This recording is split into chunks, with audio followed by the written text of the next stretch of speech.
নমস্কার। আমি অনেক সঙ্গীতকার দেখছি, সঙ্গীতের মাঝে যদি হিংসা থেকে সঙ্গীত হয় না। তো আমি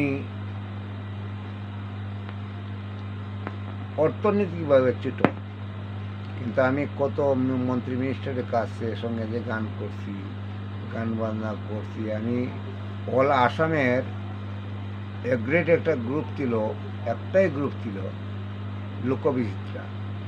আপনারা দিয়া এগুলা যদি খবর নিতে চান তো নিবেন, যে আমাদের শিলচরের যে লোকবিচিত্রা স্টুডিও আছে, আর তাদেরই তো দুটা সঙ্গীত বিদ্যালয়।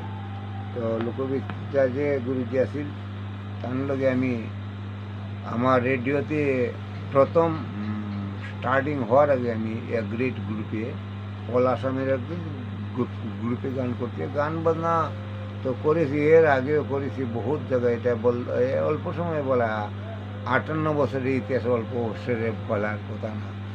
তো এই শিলচরে আমি 7বার কম্পিটিশন, 8বার কম্পিটিশন করে 7বারের প্রথম পুরস্কার পেয়েছি লোকসঙ্গীতে। আজ বুড়ো বয়সে যদি লোকসঙ্গীতের কোনো কম্পিটিশন থাকে, যা আমাকে খবর দিবেন। আজ আমি লোকসঙ্গীতে প্রথম পুরস্কার না, আমার একটা অভিজ্ঞতা আছে। এগুলা সবার কাছে বলা যাবে না। তো সঙ্গীত যারা করে, সঙ্গীতের যারা প্রাণ দিয়েছি, তারা তো সঙ্গীত করবেই, তাদের কাছে আলাদা একটা ঈশ্বরিক জ্ঞান থাকে। তো একটা বাসি সুর শোনাই, বেশি বললে আপনার খারাপ হবে না। আপনার তো টাকা পয়সা দনে জনে বহুত বড় হয়ে গেছেন, আমি তো মাটির ঘরে বাঁশের কুটি আছি। তো অনেকের আমি দেখছি, আমার পাড়া তো আমি দেখছি, এরা পয়সা হলে আমাকে যদি নিয়ে গান করায়, আনন্দ পাবে। অল নাইট কালী পূজার গান করি, দুর্গা পূজার গান করি, অল নাইট। এখানে বাউল গান করি, মাটির গান করি, যে কোনো অল নাইট। এই বুড়ো বয়সে আমি অল নাইট করার আমার ঈশ্বরিক ক্ষমতা এখন আছে। এটা আমার ক্ষমতা না, এটা ঈশ্বরিক ক্ষমতা। তো যোগাযোগ করবেন যারা লোকসঙ্গীত করেন বা আমার বাংলা সঙ্গীত করেন, আমাকে যোগাযোগ করবেন। আমি যদি আপনাদের কাছে আপনাদের কিছু একটু হেল্প করতে পারি আমার সঙ্গীত জগতে, আমি টাকা পয়সা দিয়ে হেল্প করতে পারবো না, আমি টাকা পয়সার গরিব। তো সঙ্গীত দিয়ে আমি হেল্প করতে পারবো। আমি আমার একটা মনের একটা আশ্বাস আছে, যে কোনো সঙ্গীত হোক, যে কোনো সঙ্গীত হোক, বাংলা। আমি তো দুতারও বাজাই, বাইরেন বাজাই, সারেন্দা বাজাই, একতারা, দুতারার, এরপর চটকা, বুগলি যাওই লাগে, হাতও তলে তো দিতে পারবো, কারণ সুরের মানুষ, তালের মানুষ যখন। তো খারাপ পাবে না, হয়তো বেশি বলছি, এটা আমার অভিজ্ঞতার কথা বলছি, আমি কোনো মিথ্যা কথা বলছি না। তো আপনাদের আজকে এখন একটা কি সুর বাজাই শুনুন, একটা চটকা সুর বাজাই।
বলে মানুষ আর জ্ঞানী মানুষ ধ্যানে বুঝি, আর অজ্ঞানকে তো লাঠি দা বাইরে বোঝানো যায় না।